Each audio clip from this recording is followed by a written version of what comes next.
knowing that your thoughts create your experience. And so we teach how to use that. And so we're about practicality and how you can create a more fulfilling life. So before we get into today's talk, and I've got a special one today, let's take a moment and get ourselves centered.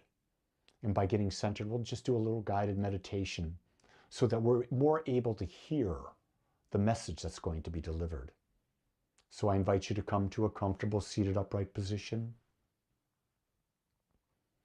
Your back is straight, hands gently resting on your lap, eyes closed. Now bring your awareness to your breath.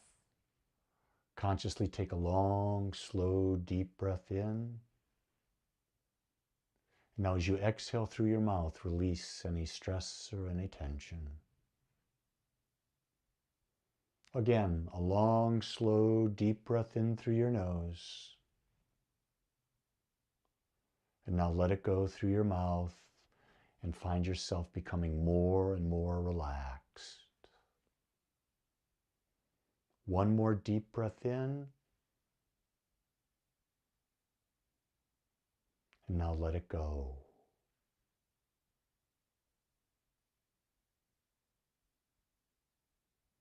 Take a moment and scan your body from the top of your head to the tip of your toes. And notice any sensations you may feel. And if there are any sensations that are painful or anything of discomfort, take a deep breath in and breathe that energy into that area of your body. And now exhale, releasing any toxins, any stress in that area. Go ahead, take another deep breath in. Breathe it into that area. And now breathe it out. I want you to observe your mind. And notice that thoughts come in and thoughts go out. That's perfect. If you are attached to a way of thinking, visualize that thought like a cloud, just moving away, moving in, moving out, easy and gently. And notice as you do this, your mind and body settle into a deep, deep, deep state of relaxation. It is in this relaxed state that you're open to hear truth. It is in this relaxed state that you're able to let go of your biases, your preferences, your desires and how you want life to be, so that you're now able to see life as it unfolds perfectly in front of you. Life is, and life will continue to unfold no matter how you decide you want it to be. But it's your perception of the unfoldment that has its greatest impact on you. Can you come to a point where you see that all life is in balance? That you will always be challenged and yet always be supported? And that in life, the whole purpose is to grow into a greater awareness of your individual magnificence. You were created as love. You were created with everything you need. But somehow you formed opinions that you're not. And so spiritual living is about taking away those blocks that allow you from experiencing life from the highest potential.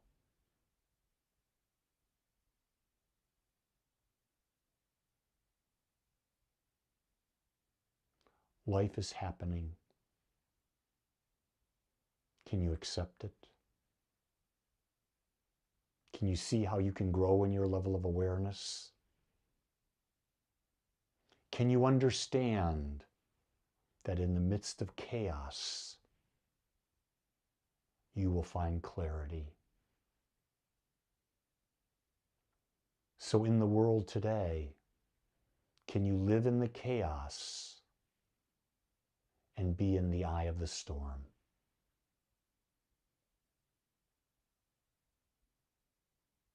You can if you choose to, because you realize that the external world doesn't change you. It's in you and how you perceive the external world that you change. That's the truth, that you're in there. Consciousness, who has a body, has a mind, but you are the master. It's not your senses. It's not your emotions. You are the master because you observe them, and you observe them without attachment. So embrace this new idea and bring it into your life, and you'll find that things change drastically. And over time, you become a bright light in the world today. And as that light start to come back to this time, this place, this day, your body, begin to feel the energy moving in you, and you can stretch, move your hands, fingers, toes of your head. And when you're ready, open your eyes, put a smile on your face, and welcome this new day. So I was with my friend Reverend Robert, and Reverend Robert's in hospice. He's moving through his transition, and he came up with this talk title, he and I together. The truth, the whole truth, and nothing but the truth. So help me God. So I'm going to talk about that today. And I want to go deeper into it because I think we're confused as to what truth is. What I've come to understand is truth is layered, it's complex, and it's sometimes uncomfortable. You know what I'm talking about, don't you? We hide from things. We don't accept what is because what is reality, and we won't accept it. So we bury it because we don't want to feel uncomfortable. And it's complex because, think about this, everything that happens is the result of a zillion things that have happened before that brought to this moment. So to say that I know the cause of something is really quite grandiose on someone's part, my part, your part. Because the truth is, if something changed along the process, one thought, it could be 1 second difference. Let's say the coffee that you were brewing took another second longer than it should have, that would change everything in the day. 1 second can make that difference. So it's layered, it's complex, and yes, it can be uncomfortable. But I want to be clear on something. We're not talking about factual truth, the kind a scientist or historian might investigate. We're not talking about 1 + 1 is true, 2. We're not talking about gravity. We're not talking about that there was a war and it was from this day to that day. We're not talking about facts. So that is not part of this conversation. So let's put that aside. I'm talking about a deeper, more personal truth. The truth we live, the truth we embody, and the truth that connects us to God. So there's 3 layers there. The first layer of truth is one that we live in a world obsessed with objective truth. We seek facts, we seek data and proof to validate our opinions and beliefs. But as we search for truth in the external world, we often overlook the deeper truth hidden within. The fact of the matter is, I know I am so guilty of this, that I have formed opinions of the world. And I go and I seek facts, I seek data, I seek proof to validate that because my ego wants to be right. My ego wants to be right more than anything. But truth is below the ego. Consider how often we mistake our opinions for truth. We say things like, that's just how things are. Or that's the way it is. It's always been that way. These statements are true. But are they? or are they simply beliefs we've inherited or assumptions that we've never questioned? I look at things and I go, oh my God, I believed that all my life. And where did I get that? My father told me. My mother told me. The church told me this. They're not true. They're other people's opinions. Someone will say to you, the Bhagavad Gita is the truth. The Torah is the truth. The Bible is the truth. Are they really the truth? Or are they opinions that someone wrote down? And then we go looking for facts to justify them. And it's said over and over and over again. Now, you may not like what I'm about to say, but I'm going to say it anyway. It tends to be true. It tends to be factual that where you are born is probably why you're practicing the religion that you're practicing. If you're born in the Middle East, the probability of you being Islamic is highly probable. If you were born in Israel, the probability is you're Jewish. If you were born in China, chances are you're Buddhist. If you were born in India, you were a Hindu. If you were born in the United States or Western Europe, chances are you're Christian. Did you choose them? No. But you were told, here are the books that we get our truth from, and you believe them to be true. Are they the truth? You have to answer that. I can't answer that for you. Or are they beliefs that you've inherited, and then you've made assumptions along the way that you've never questioned? See, the first step in living truthfully is to acknowledge that much of what we believe is true is actually a story. A story we tell ourselves to feel safe, to feel right, and to fit in. One of the key things I know about human nature is that we do want to feel safe. And we love to be right. And by God, we love to fit in. One of the things I had to learn to do was to be comfortable that I'm not right, that I don't know everything, and that I'm open to receive more information. I also had to give up the idea of fitting in, because when you fit in, you give up your uniqueness, you give up your freedom to fit in. I was born unique. I'm not the exception.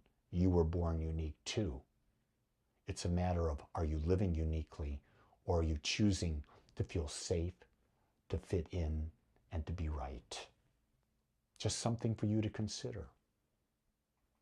The second layer of truth, it's the inner truth. It's not about what's happening out in the world. It's about what's happening inside of you. It's about being honest with yourself about your feelings, your desires, your fears, and your motives. I look at this as big because we hide it. You go walk on the street. How you doing? I'm doing great. You're really not. You're lying. I'm doing wonderful. Your wife asks you, how are you doing today? I'm doing great.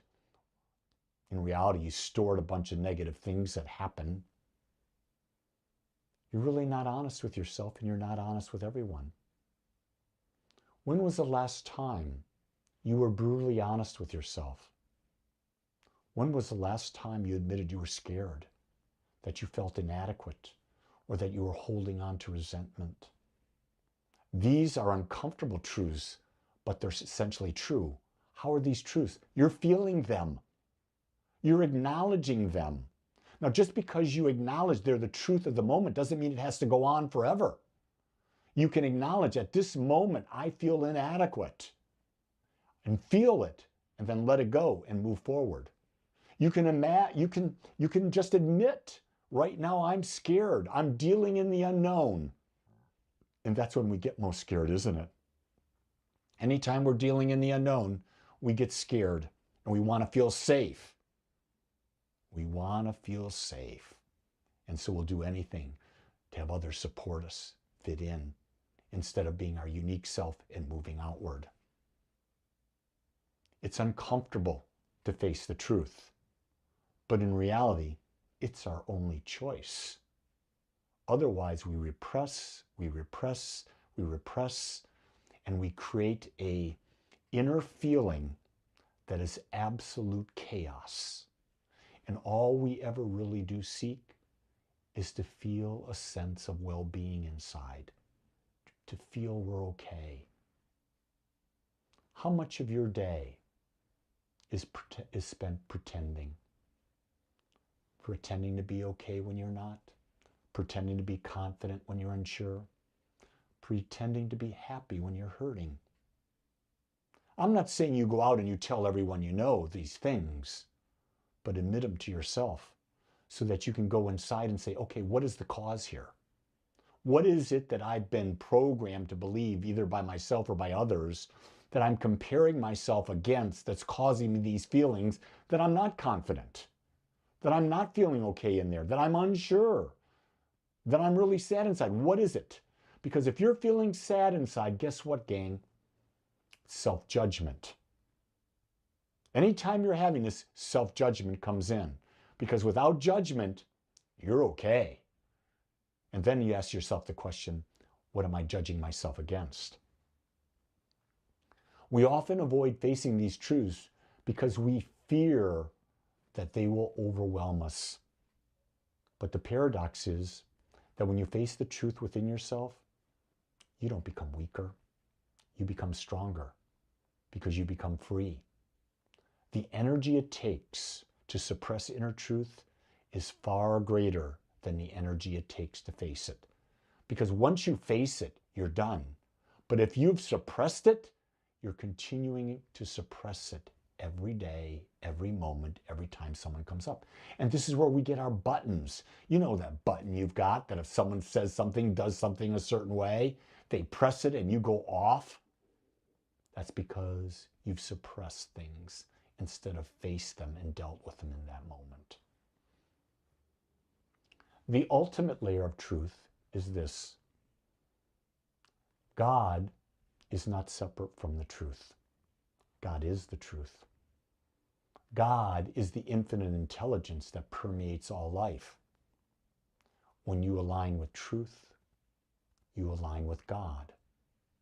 You become one, and in oneness you become love. And in love, there is no judgment. There is no fear. Now that's truth.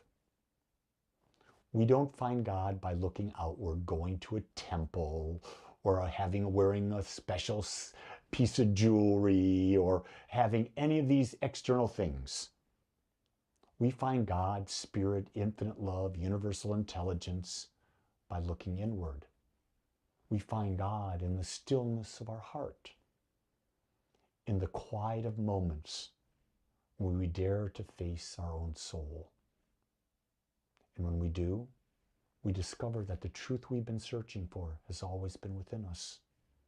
The truth we're searching for is the fact that within each of us is awareness, a point of consciousness that is aware. It does not judge, it just observes. But we bring our ego into play, and our ego becomes the judge. Our body creates the desires and the sensations. But there's something within us that's always there. Think about this. Think about you're 5 years old and you're looking in the mirror and you see that little boy or that little girl in front of you reflecting back. Now picture yourself at 20 doing the same thing, and you see that 20-year-old boy or girl, young man and young woman. Now whatever age you are, look into the mirror and see what comes back at you. Notice that the image changed, the outer image changed. But that which looked at the image, it's exactly the same. That's the awareness. That's the soul. That's the divine that you are, that which is observing. So what are some practical steps to living in the truth? The first one is practice self-inquiry. Take time each day to reflect on your thoughts, emotions, and actions, and ask yourself, is this true? Is this authentic? Am I living in alignment with my highest values? You have a body, you have a mind, you're living on this planet. You're here to experience as much life. And because you're unique, there are things that are more important to you. Those things that are more important to you determine what you value most. I love that concept. So I know that my number one value is to become more aware. My number two value is to teach. My number two value is my personal health and well-being and supporting my family and others in their personal health and well-being. Another is to be financially free to do what I want, when I want, how I want. So I make sure that what I'm doing supports those values. Talking to you right now, man, it supports just about every value I've got. I do what I love to do. I do what I've chosen to do, not what someone else has told me to do. Therefore, for me doing this and doing all that I do as this minister of new thought, I never run out of energy because I've chosen it. Another practical step, speak with integrity. Make a commitment to speak your truth. But whenever you're speaking your truth, do so with love and compassion. Remember, the goal is not to be right. The goal is to be real. I've learned that a lot of times when I'm speaking my truth, it's really all about my self-talk. It's not about what I'm saying to my wife, to my children, to my friends, to my community, to strangers. It's not about that. Most of the time is, am I willing to speak with integrity to myself, or am I in self-judgment? That's a real good question, because most of what we say is self-talk. What we're saying to others is what we're saying to ourselves when we're talking to ourselves. So realize if you're lashing out at others, you're probably lashing out at yourself. So are you willing to commit to speak with integrity, to speak your truth? Only you can make that decision. Another step we can take is to embrace vulnerability. To recognize vulnerability is not a weakness, it's a strength. When we're willing to be vulnerable, we create space for healing and growth. You cannot heal what you do not see. You cannot change what you do not recognize. So if you have a weakness that you're poor, and you accept that weakness. No, you're not poor. You have the whole universe available to you. You've got God-given talents that you can use and be of service to others, and abundance will flow to you. You have a body that knows how to heal itself when you relieve the stress. To heal yourself, here's what you do. It's simple. You feed your body healthy food. You take in healthy water. Why? Those are the building blocks. Then you create the mental image of what a healthy body would be for you. You hold that image. And while holding that image, you nurture it by getting rid of the stress in your life, because the stress stops the body from healing.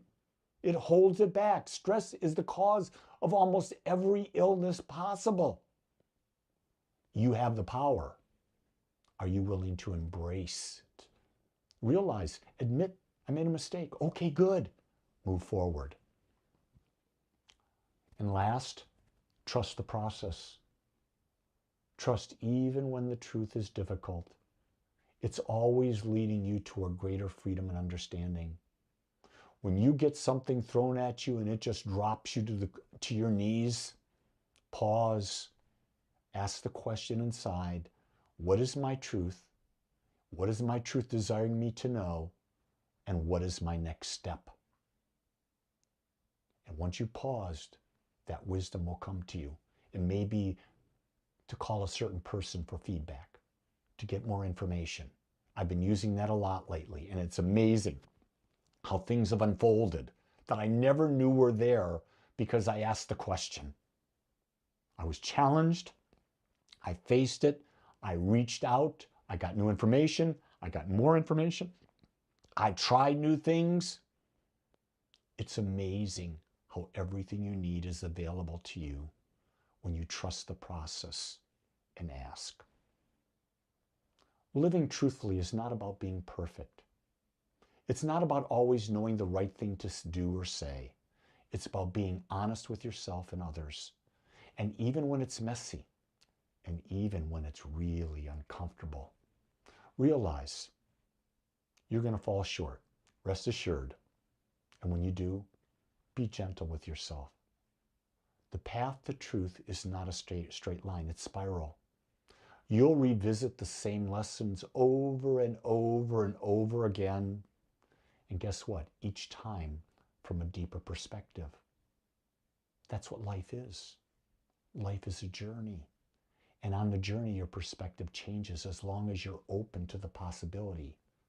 But some people never change their perspective, so life is deja vu. It is Groundhog Day over and over and over again. And that's the truth.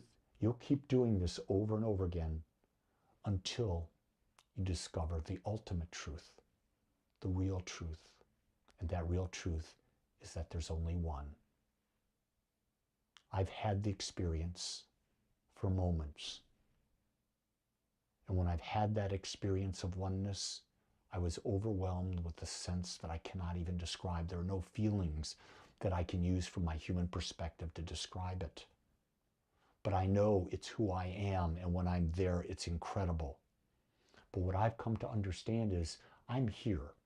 I was born, and at some point I'll die, just like every other human being. That's a truth. The physical body and the ego was born and will die. But what I do in between, I'm the creator of that. Here's something else. So are you. Know you are one. Know you have a body and a mind. Decide what it is you want to create and stick with it. The truth will set you free. And you're the one who must know the truth. If you enjoyed this message and you'd like to plug into Agape, go to agapespiritualcenter.com. Click on the calendar, click on the events, find all the different ways you can plug in. We'd love to have you join us. We're a worldwide community. Most everything we do is online. Also, support us. If these messages are supporting you, make a donation. Better yet, go to the giving tab at agapespiritualcenter.com and become a reoccurring giver. Those who donate $100 a month get half off on all the classes I teach. Those who donate $200 a month, that's not a lot of money, get all my classes for free. Not only do you get the wisdom of being in class, but you get the connection of being with other like-minded people. So with that, I know who you are. You're an individualization of the divine, whole and perfect, with all the power within you. I want you to believe it as much as I do. Make it a great week, because you can.